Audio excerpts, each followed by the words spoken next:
ओम नमः शिवाय। हर हर महादेव। जय महाकाल। कैसे हैं आप सभी शिव भक्त। आप सभी शिव भक्तों पर मेरे देव आदिदेव महादेव की कृपा बनी रहे, आपकी समस्त मनोकामनाएं मेरे महादेव पूरी करें, यही मैं शिव से विनती करता हूं। देखिए, हम सबको पता है कि कल है 29 मार्च 2026 का दिन, और कल के दिन पड़ रही है चैत्र मास के महीने की आखिरी एकादशी। कौन सी एकादशी है?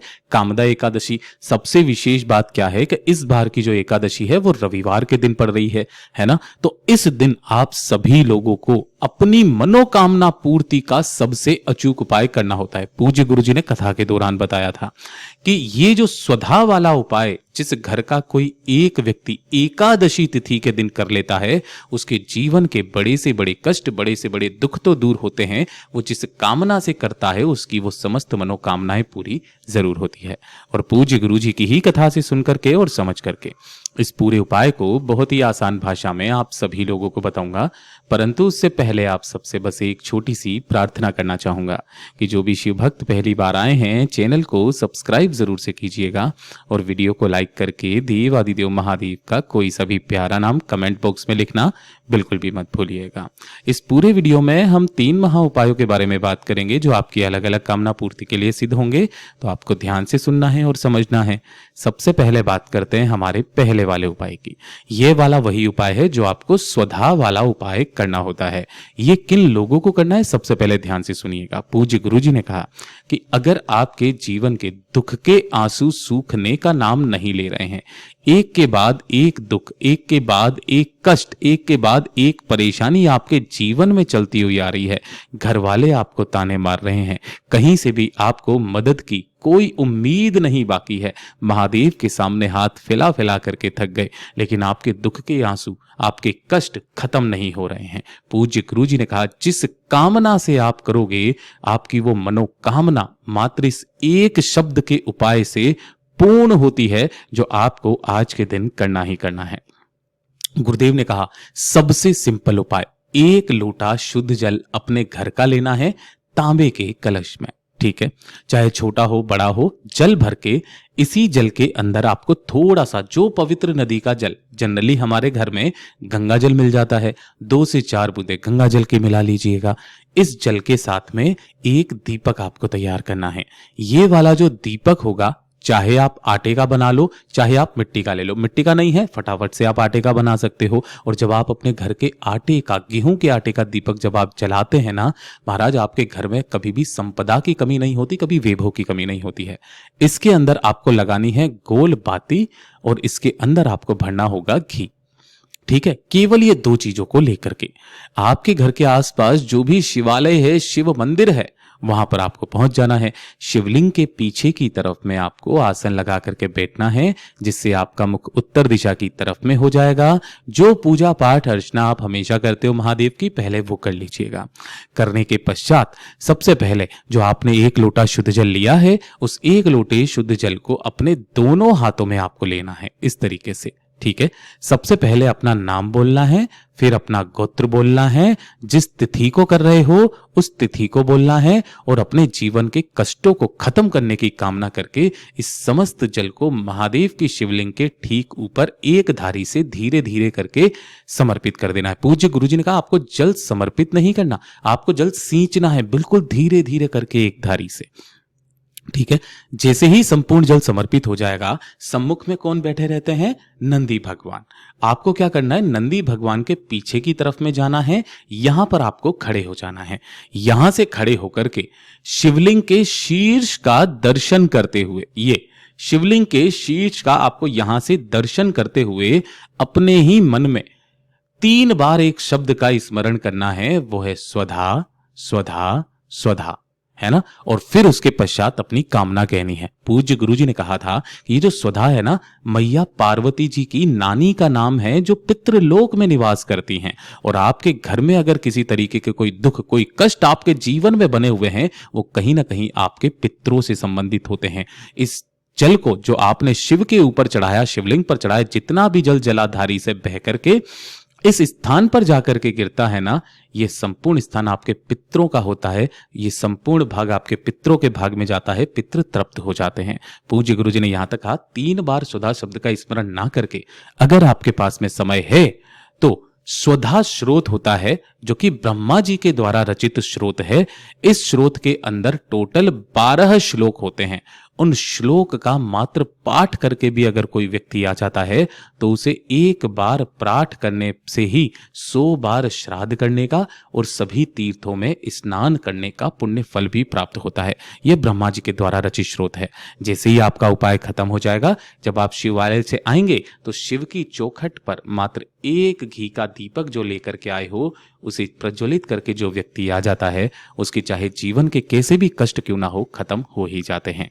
पूज्य गुरु जी का बहुत अद्भुत और अचूक उपाय है, जरूर से कीजिएगा। बात करते हैं हमारे दूसरे वाले उपाय की।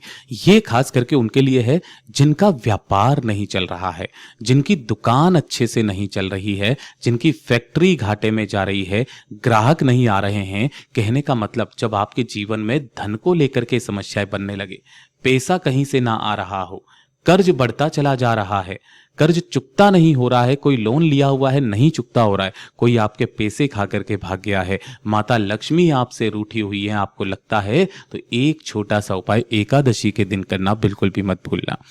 गुरुदेव ने क्या कहा, आपको लेनी होगी इस तरीके से चने की दाल। ठीक है, कितनी चने की दाल लेनी है इस चीज का ध्यान रखना। आपको मात्र 41 चने की दाल लेनी है, गिन करके ले लीजिएगा। अब यहां पर ये जो आप देखते हो ना, ये टूटा हुआ, ये आप आधा गिनते हो, ये आधा नहीं है, टूटा हुआ ही पूरा एक गिना जाता है। ऐसे 41 चने की दाल लेना और एक चुटकी आपको लेनी है इस तरीके से हल्दी। कौन सी वाली? पिसी हुई हल्दी आपको ले लेनी है। जो आपने 41 चने की दाल ली है, इन सभी को ही आपको हल्दी के अंदर ही भिगो लेना है, यानी कि हल्दी लपेट लेना है। इन्हीं को हल्दी में लपेट करके ये जो 41 चने की दाल है किसी भी एक पीले कपड़े के अंदर आपको क्या कर देना है, रख देना है ना। इस तरीके से पूरे के पूरे 41 दाने इस तरीके से इसके अंदर रख देना। रख करके इसकी एक पोटली बना लेना। बना लोगे तो इस पोटली को बना करके इसे लेकर के जाना है आपको कहां पर, आपके घर के आसपास जो भी भगवान नारायण के स्वरूप का मंदिर हो, चाहे राधा कृष्ण का मंदिर हो, सत्यनारायण जी का मंदिर हो, है ना, या फिर आपके राम सीता जी का मंदिर हो, जो भी नारायण स्वरूप का मंदिर हो, वहां पर जाना। उनकी चौखट पर इस पीली वाली पोटली को इस तरीके से आपको रख देना है अपनी कामना कह करके। यहां पर आप देख सकते हो इस तरीके से उस पीली पोटली को रख देना जिसके अंदर आपने 41 चने की दाल के दाने लिए हैं। ठीक है ना। रख करके आपको इस मंदिर की 7 परिक्रमा करनी है। जब आप परिक्रमा करके मंदिर के पीछे की तरफ में जाते हो ना, हर एक परिक्रमा पर, वहां खड़े होकर के एक मंत्र का स्मरण करना है, ओम नमः शिवाय। इस मंत्र का स्मरण करके फिर से वापस सम्मुख में आ जाना। ये हुई एक परिक्रमा। फिर से वापस पीछे की तरफ में जाओगे, ऐसे परिक्रमा करते हुए फिर ओम नमः शिवाय मंत्र का स्मरण करना है, फिर सम्मुख में आ जाना है। कितनी परिक्रमा करनी है? 7 परिक्रमा करना। 7 परिक्रमा करने के पश्चात इस पीली पोटली को उठा करके लाना, नारायण से विनती करना, कामना करना, और कामना करके अपने घर पर ला करके या फिर अपनी दुकान की जहां पर गल्ला होता है, धन रखने का स्थान होता है, वहां पर जाकर के इसे रख दीजिएगा। महाराज आपके घर में कभी भी धन की कमी नहीं आएगी। ये इतना अद्भुत और अचूक उपाय है। अब बात करते हैं हमारे तीसरे वाले उपाय की।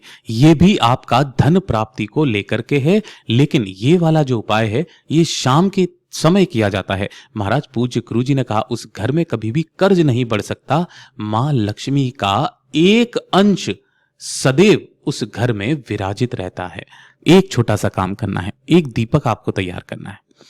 कौन सा? गोल बाती का। ठीक है, चाहे आटे का कर लो चाहे मिट्टी का, और इसके अंदर आपको भरना होगा घी। ठीक है ना।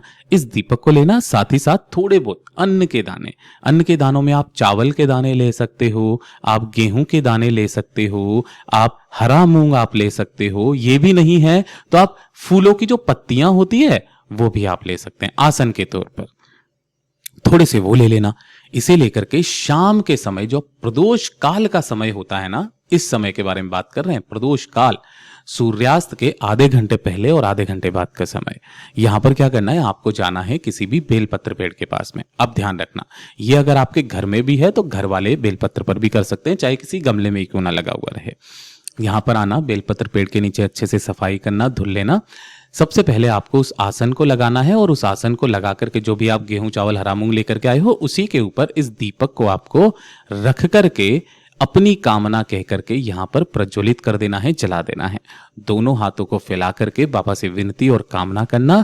कामना करके जब आप वापस उठेंगे तो इसी पेड़ के नीचे की थोड़ी सी मिट्टी आपको यहां से उठा लेनी है, ठीक है। और इस मिट्टी को उठा करके लेकर के अपने घर पर आना है। घर की चौखट पर इस मिट्टी को थोड़ा सा छींट देना है और छींटने के पश्चात जब घर के अंदर जाएंगे तो इस मिट्टी को थोड़ा थोड़ा सा घर के प्रत्येक कोने में छींट दीजिएगा। महाराज उसी दिन से आपके घर में लक्ष्मी का आगमन शुरू हो जाएगा। लक्ष्मी जी का एक अंश सदैव उस घर में विराजित रहता है। पूज्य गुरु जी ने इसके बारे में कथा भी बताई थी, जब महादेव ने नारायण और माँ लक्ष्मी का विवाह करवाया था। उसको हम किसी और वीडियो के अंदर जानेंगे। तब तक के लिए धन्यवाद। ये सारे वीडियो, ये सारे उपाय पूज्य गुरु जी के द्वारा कथा में बताए गए हैं, जरूर से कीजिएगा। वीडियो पसंद आए तो लाइक करना, चैनल को सब्सक्राइब जरूर कीजिएगा।